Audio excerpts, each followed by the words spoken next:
जिन लोगों ने ठाट से प्रताप सरनाईक के पीछे खड़ा रहना चाहिए वो लोग रहे नहीं, ये दुख कभी कभी है। मेरे कॉन्स्टिट्यूंसी में भी बहुत सारे ऐसे चीज़ें हो गई है, मगर अभी वो कभी कभी बोलते हैं ना, tiger is back.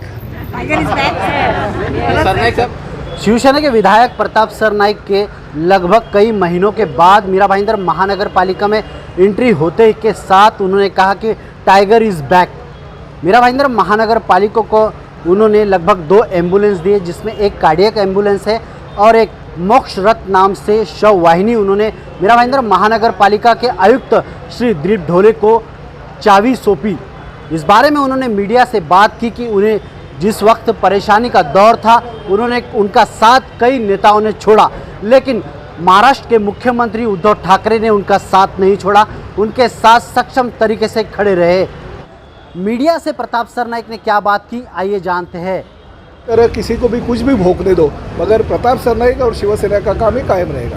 Sir, ED का मामला खत्म हो गया है क्या? अरे ईडी का मामला ज़िंदगी में किसी से कम नहीं होता, मगर ये हकीकत है कि देखिए, राज्य सरकार की जब निर्मित हो गई, प्रताप सरनाईक ने भाषण भी किया था कि विधानसभा का विधायक होने के नाते इस सरकार में जुटाने की जिम्मेदारी प्रताप सरनाईक के ऊपर बहुत दी थी उद्धव जी ने।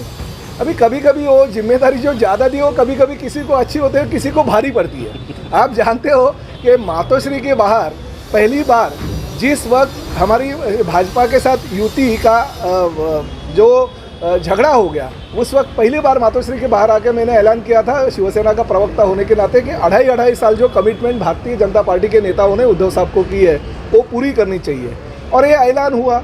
उसके बाद में युति नहीं हुई, फिर महाविकास आघाड़ी स्थापन हो गई। महाविकास आघाड़ी जब स्थापन हो गई तो कांग्रेस के विधायकों को, राष्ट्रवादी के विधायकों को रखने की अलग अलग जो जगह थी। एक मेरा बड़ा बेटा जो है कांग्रेस के लोगों का सब रहने का और उनका बंदोबस्त करते थे, मेरा दूसरा छोटा बेटा है वो राष्ट्रवादी के लोगों का रहने का और सब उनका बंदोबस्त करते थे, और मैं खुद शिवसेना का विधायक होने के नाते और जिला का प्रतिनिधि होने के नाते हमारे लोगों की व्यवस्था करता था। उसके बाद में महाविकास आघाड़ी स्थापन होगी, सरकार बन गई।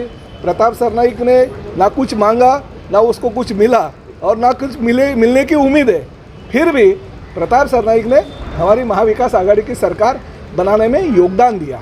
उसके बाद में जब ही महाराष्ट्र के ऊपर संकट आया, कंगना रनौत ने हमारे मुख्यमंत्री जी के बारे में, हमारे महाराष्ट्र के बारे में गलत सलत बोला, तो उनके खिलाफ हम लोग ने आंदोलन किया। उसके खिलाफ मैंने जो विधानसभा है तो उसके खिलाफ हक्काभंग दाखिल किया।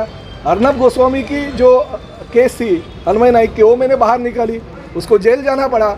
फिर भी वो महाराष्ट्र के हमारे मुख्यमंत्री और लोगों के खिलाफ बात करना बंद नहीं किया, उसके खिलाफ भी हक्काभंग दाखिल किया। तो ये सब बातें जो शासन की है, शिवसेना की है, ये प्रताप सरनाईक ने खुद के ऊपर दी।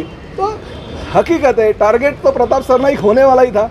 प्रताप सरनाईक के खिलाफ पूरे देश में कहीं पे भी एफआईआर नहीं, प्रताप सरनाईक के खिलाफ किसी ने भी स्टेटमेंट नहीं दी, प्रताप सरनाईक के खिलाफ किसी ने खत भी नहीं दिया कि इसने ऐसा घोटाला किया, फिर भी प्रताप सरनाईक के पीछे ईडी लगी है। तो ये तो हकीकत है, केंद्र और राज्य शासन के बीच में बलि का बकरा अगर कोई बनता है तो उसकी शुरुआत प्रताप सरनाईक के साथ हुई है, और उसके लिए मैं न्यायालयीन लड़ाई जो प्रक्रिया है वो लड़ रहा हूँ और आगे भी लड़ते रहूँगा। सिर्फ एक ही बात है कि इस दौरान जिन लोगों ने ठाट से प्रताप सरनाईक के पीछे खड़ा रहना चाहिए वो लोग रहे नहीं, ये दुख कभी कभी है। मेरे कॉन्स्टिट्यूंसी में भी बहुत सारे ऐसे चीज़ें हो गई है, मगर अभी वो कभी कभी बोलते हैं ना, टाइगर इज बैक। सरनाईक साहब, लेकिन आप आगे देखिए होता है क्या। सरनाईक साहब, जिस तरीके से आपके ऊपर ईडी की जांच लगी और आपके साथी गायब हो गए, क्या कहेंगे आप? जो प्रोटेक्शन आपको मिलना चाहिए था, देखिए पार्टी का तो सवाल नहीं, महाराष्ट्र के मुख्यमंत्री और हमारे पार्टी के चीफ आदरणीय उद्धव साहब ठाकरे डट के प्रताप सरनाईक के पीछे रहे, ये हकीकत है।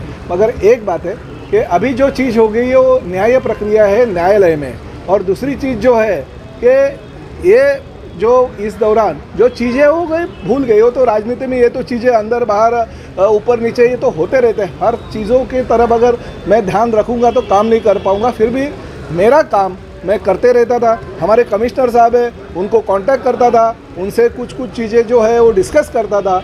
जो मेरे कॉन्स्टिट्यूंसी के लिए और मीरा भाईंदर शहर के लिए काम की ज़रूरत है वो उनसे बातें करता था। यानी लोगों के लिए विरोधी लोगों के लिए फिर भी मैं पिक्चर में नहीं था, फिर भी इस दौरान में मेरा काम चल रहा था। ये भी बात है, आपको बोलना भी मैं उनकी नहीं समझता, फिर भी बोलता हूँ कि मेरे ऊपर हृदय की शस्त्रक्रिया हो गई, दूसरी बार मेरी एंजियोप्लास्टी हो गई, फिर मेरी पत्नी जो है वो कर्करोग रोग से बीमार थी, उसका अस्पताल में ऑपरेशन हो गया। मेरी बहू और मेरे बहन कोरोना के कार्यकाल में पूरे कोरोना से बहुत तकलीफ में थे, फिर भी मैंने ये फैमिली मेरा जो तकलीफ था वो किसी को भी बताया नहीं, और मैं राजकीय नेता की तरह यहाँ पे अच्छी तरह से काम करने की कोशिश कर रहा था। ये जो बातें ये होती रहती है, हर बातों के ऊपर अगर ध्यान रहेंगे, ये राजनीति में ये मेरे साथ तभी नहीं था, ये इधर जा रहा था, मेरे कॉन्स्टिट्यूंसी में दिलीप ढोले साहब और किसी के साथ उद्घाटन या ये करने गए थे, और मेरी कॉन्स्टिट्यूंसी में ये क्यों गया था, ये अगर सोचने का टाइम नहीं है, अगर सोचते रहूँगा तो आगे लोगों की सेवा में नहीं कर पाऊंगा।